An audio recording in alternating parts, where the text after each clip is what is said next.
ご視聴ありがとうございます。今回は、ついに完成を迎えた駅のご紹介です。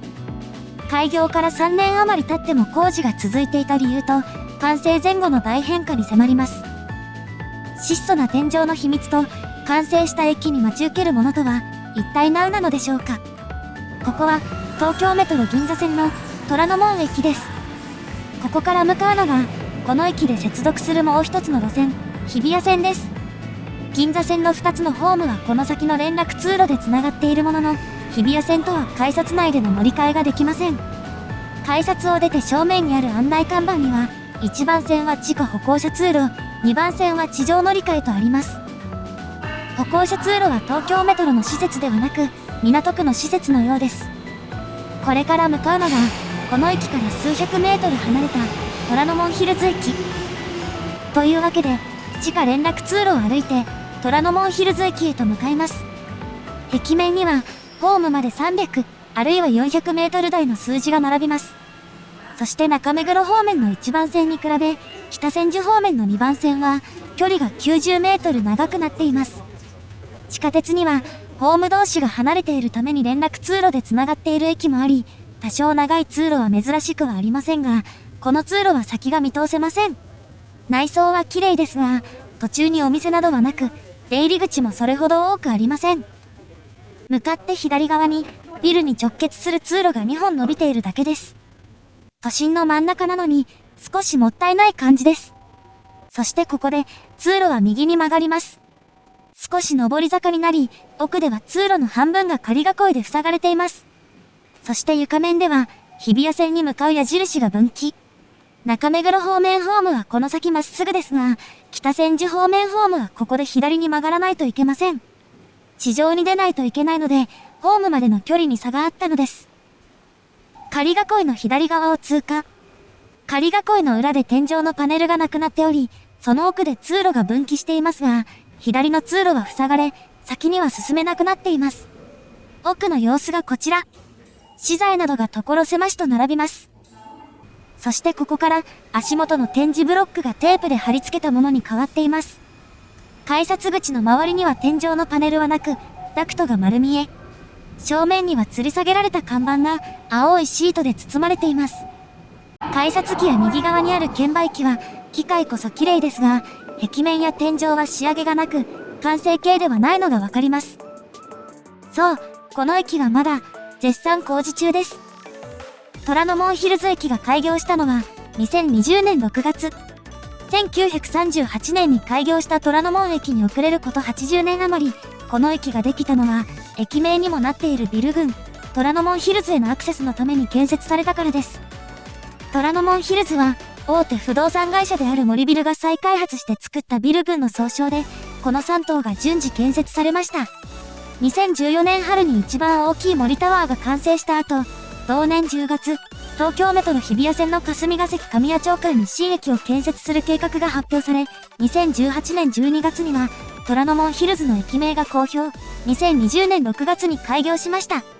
なお、この年1月には、他の2棟も完成しています。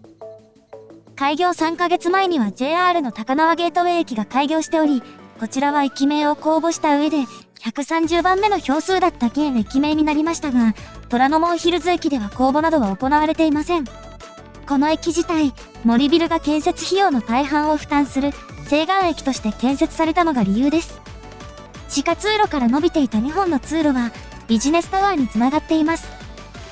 なお、虎ノ門ヒルズのビジネスタワーには、昨日このチャンネルで取り上げたばかりのバス高速輸送システム、東京 BRT も乗り入れています。こちらの動画も概要欄から見てくださいね。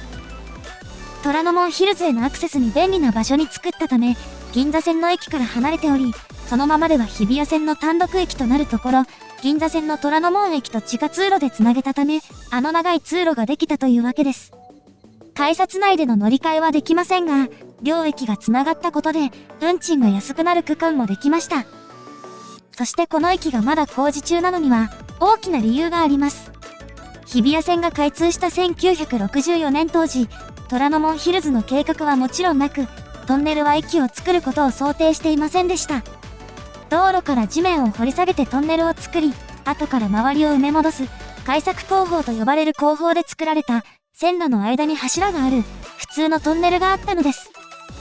同じ東京メトロでは、銀座線虎ノ門駅の隣の溜池山王駅が新規開業する南北線との乗り換えのため、97年に開業しています。この時はトンネルをぶち抜いて線路の間隔を広げ、上下線の間に幅の広いホームを作りました。ただしトンネル自体が浅い場所にあり、この上の階層に改札などを作れるスペースがなかったため、改札や南北線への連絡通路などは、すべてホームの下の階層にあります。一方ここでは、線路間隔を広げることはせず、線路の両側にホームを作ることになりました。将来的にホームの下の階層に改札などを設ける計画でしたが、駅開業には間に合わず、ホーム同士の連絡通路も作られなかったため、2つのホームは独立しています。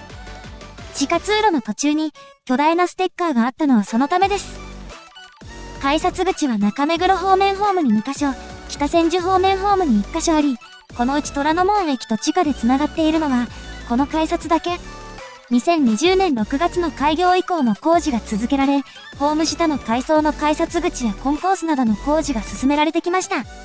そして今の構造は7月14日が最後で、この動画を公開した7月15日に、新しい施設の使用が始まりました。ホーム下の改札などが使用開始になり、3カ所ある今の改札はすべて廃止、出入り口も一新されています。ここから新しい施設の使用が始まる1週間ほど前と、前日の様子、そして新しい施設の使用初日の様子を順番にお届けしていきます。なお、去年12月の様子は、こちらの動画から見てくださいね。結構違いがありますよ。改札内を見ると、この駅が後から作られたことがわかります。線路の間の柱は、駅と駅の間のトンネルと同じ、細いもの。後から両側を切り開いたことで、支える荷重が増えたため、両隣を鉄骨で補っています。駅名板は元の柱に合わせ、小さめサイズです。柱の根元を見ると、ここから右では作りが変わります。ホームの端に向かいます。横幅の半分ほどを仮囲いが占拠し、案内看板は右半分が仮囲いに刺さっています。天井のパネルがない一方、右側の壁は綺麗で、ベンチも本節のものが、床も仕上がっており、部分的には工事が終わっているところもあります。ホームの端の様子がこちら。後から作った部分との違いが一目瞭然です。さらに右を見ると、元の柱の周りをどう改造したのかがわかりますね。この辺りでは、トンネルの上を車が通る音が聞こえます。一方ここで逆側を見ると、奥に向かうにつれて勾配がきつくなります。もともと駅を作ることを想定していなかったので、中途半端な場所で勾配が切り替わります。また、この後ろにはカーブもあります。隣のホームから見るとこんな感じ。この先で銀座線のトンネルをくぐるため、一気に下り坂になっています。ホームの前寄りへ向かいます。改札の横にあるのが、新設される改札階に降りる動線です。ここから先では壁面が綺麗ですが、すぐに仮囲いが出現。自販機は仮囲いに埋まっており、天井には端の開いたダクトがあります。そしてこの先に、奥へ伸びる謎の通路が。これは新設される改札階に降りるエレベーター。展示ブロックの用意も済んでいます。さらに奥には、ワクワク感の高まる設備が見えます。仮囲いの裏側にあるのが、改札階へつながるエスカレーター。天井からぶら下がる看板は、ブルーシートを剥がすだけで OK です。エスカレーターは横2列で立てる幅のものが上下1台ずつあり、電源を入れれば、すぐにでも動かせそうな感じです。この辺りにある出口案内は紙製で、簡単に剥がせる作り。一方、その奥の案内は作りがしっかりしています。その横からは、再びダクトが現れます。エスカレーターの工事で邪魔になるからか、部分的に切除していたのでしょうか。そしてこのホーム、場所によって柱の太さが違います。また、ホームの真ん中寄りの柱は太く、中央にガラスが埋め込まれていたのに対し、両端は細いタイプで、表面の模様も抑えめです。こちらも先ほどと同じく、ホームのすぐ横に改札があるものの、駅員の待機スペースは壁で囲まれ、列車風をシャットアウトできます。この改札の外には、地上とを結ぶエレベーターがあります。展示ブロックは床に埋め込まれ、設備はそれなりにしっかりしていますが、新しい改札口が使用開始されるタイミングで、ここも役目を終えます。階段はぐるぐる回る形状で、地上までは結構歩きます。そして地上階には、駅事務室が、忘れ物取扱所もこの場所にあります。外観がこちら。外壁は波打った鋼板で、使用停止になったら解体されそうな感じです。なお、見やすさ重視で、ここからしばらく昼間の映像になります。道路の上には、左右をつなぐ歩道が。これは森ビルが得意とする、空間を立体的に活用する設計思想の表れです。先ほどご紹介した3棟も含め、建物はこうした歩道でつながっています。歩道の足元には、新しい改札口へつながる動線ができる予定で、看板も設置済みです。一方道路側ではまだ工事が続いており、作業スペースを確保するため、センターラインの場所もちょくちょく変わります。ちなみに夜の様子がこちら。緑とオレンジのライトが加わり、工事中の雰囲気が盛り上がります。交差点の左手前には、巨大な案内看板が。この奥が、北千住方面ホームへつながる出入り口、というより、改札そのもの。北千住方面の改札は、道路に面しています。ホームが地下にあり、雨風にさらされる地上に改札機などを置く地下鉄駅は、かなり珍しいです。足元には傾斜もあり、利用しやすいとは言えない感じです。なお、北千住方面ホームにつながる出入り口は、当初この左奥にあり、改札もホームのすぐ横にあったのですが、その後ビジネスタワーの建設に伴い、今の場所に移されています。改札の周りには、中目黒方面ホームへは行けない注意書きが一面にあります。銀座線虎ノ門駅へは、冒頭の連絡通路ではなく、地上を進んだ方が早いですが、それでも迷う人が多く、1、2分に1組程度のペースで、駅員が案内に追われます。なお、ここも仮設のもので、8月上旬から解体工事が始まります。エレベーターはスルーして、階段で下まで降ります。赤い鉄骨がむき出しで、いかにも仮設といった感じですが、地上とホームを結ぶ唯一の動線は、しっかりバリアフリー対応です。そしてこの先に、北千住方面ホームが、通路は微妙に斜めになっており、工事の進み具合に合わせて細かく場所が変わっています。この向かって左には、多目的トイレを含むトイレが。なお、隣のホームには、改札内外ともトイレがありません。一方この反対側には、下の階層に降りる動線が用意されています。手前には看板があり、文字も読み取れます。その先では仮囲いで幅が狭くなりますが、囲いが途切れたところで、一気に幅が広がります。ここにも下の階層に降りるエスカレーターがありますが、周りはこちらの方が広いですね。右奥にはエレベーターもあります。コーンの向こうの床は汚れが残っており、資材も目立ちます。これからおよそ1週間で、最後の追い込みに入るというわけです。そして今朝の様子の前に、昨日夜の様子がこちら。直前で変化した部分を見ていきます。相変わらず奥には資材が残っている一方、手前には新改札への案内看板が付けられました。上下反転して裏返せば OK です。そしてホーム中ほど、エレベーターは仮囲いが外されて外観が現れ、工事関係者が普通に使っていました。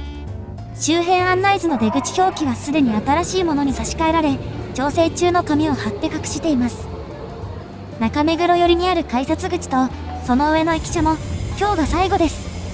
なお、この中にある駅事務室では引っ越し作業が始まっていたようで、すでに台車で荷物を運び出していました。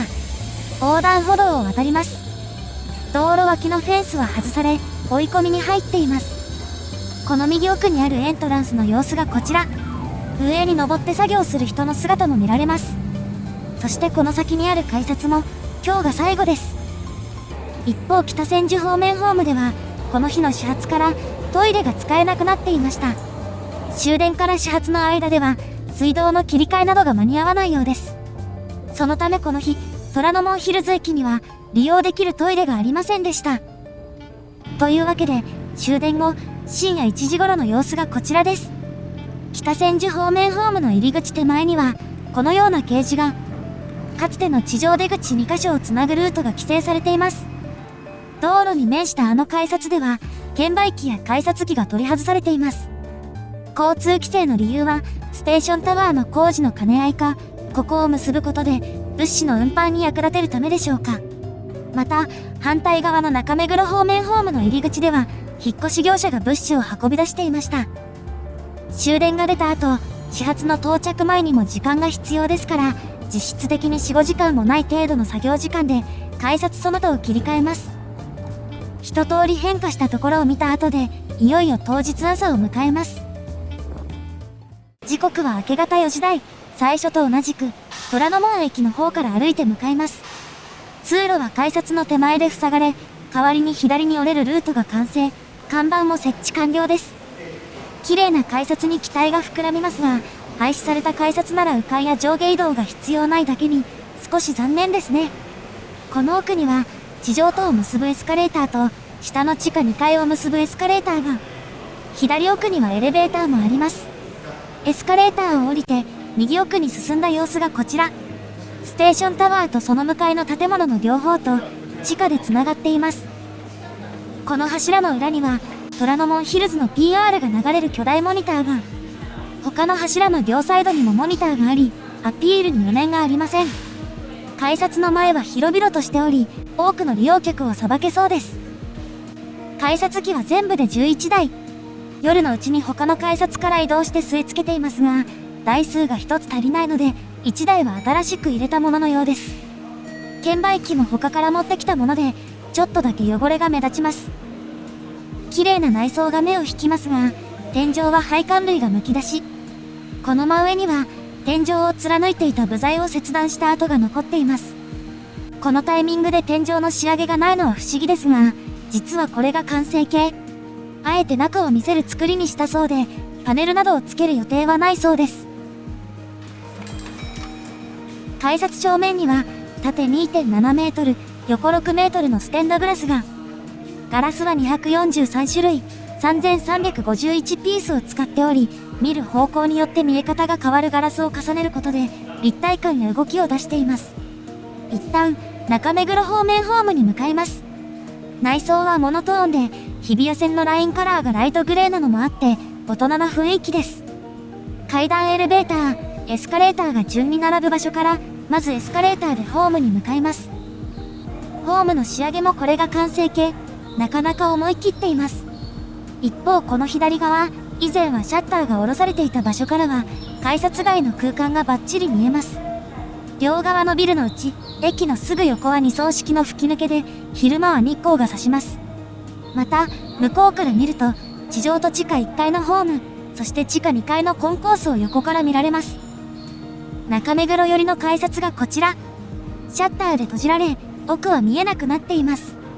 地上の建物はサイン類が外され、裏返した看板も、駅名はテープで隠しています。なお、ここには後で誘導員が置かれ、出入り口の移動が広報されていました。エレベーターは使えるようになり、展示ブロックのカバーも外されています。この左にあった仮囲いはなくなり、ベンチが設置されました。そしてこの裏手に、ホームへ降りる階段があります。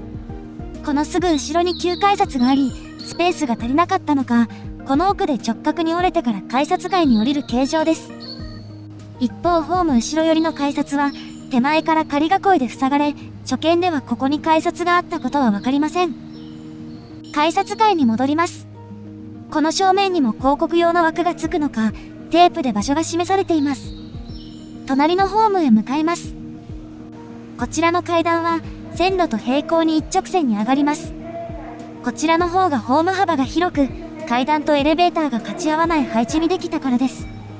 ホームの幅はこの通り、改めて見ると相当ゆったりしています。床のタイルや柱の作りは結構違っていて、後から作ったのがよくわかります。床がなんだか汚れているようですが、綺麗になるといいですね。一方、こちらのホームも仮囲いがまだ残っており、改札外とは違い、工事がしばらく続きそうな感じです。この先の通路も封鎖され、地上の建物も先ほどと同じような状態です。北千住方面ホーム側、ステーションタワーの1階にあるエントランスがこちら。段差があるのが残念ですが、そばにはエレベーターがあり、もちろんバリアフリー対応。このエレベーターは上の歩道にもつながっており、駅を利用しない人も便利に使えます。一方この周りを見ると、植え込みがまだ整備されていなかったりと、まだ続きがありそうな感じです。そして改札の向かいにある周辺施設案内。大量に並んだ施設のうちいくつかには黄色いシールが貼られています。そう、実は虎ノ門ヒルズステーションタワーはまだ正式開業ではありません。オフィスや商業施設に加え、座席数338席のホールや広大なギャラリー、そして海外ブランドが関わるホテルなど多様な機能を備えるこのビルが今年秋に正式開業する予定です。今は駅との接続のため一部だけが利用できる状態です。周辺にはまだ工事中のところが目立ち、虎ノ門駅からの連絡通路と改札階を結ぶエスカレーターの周りにも床が仮の仕上げになっている場所や階段の仕上げが済んでいないため通れない場所もありました。券売機の横でシャッターが閉まっているのはそうした事情もあります。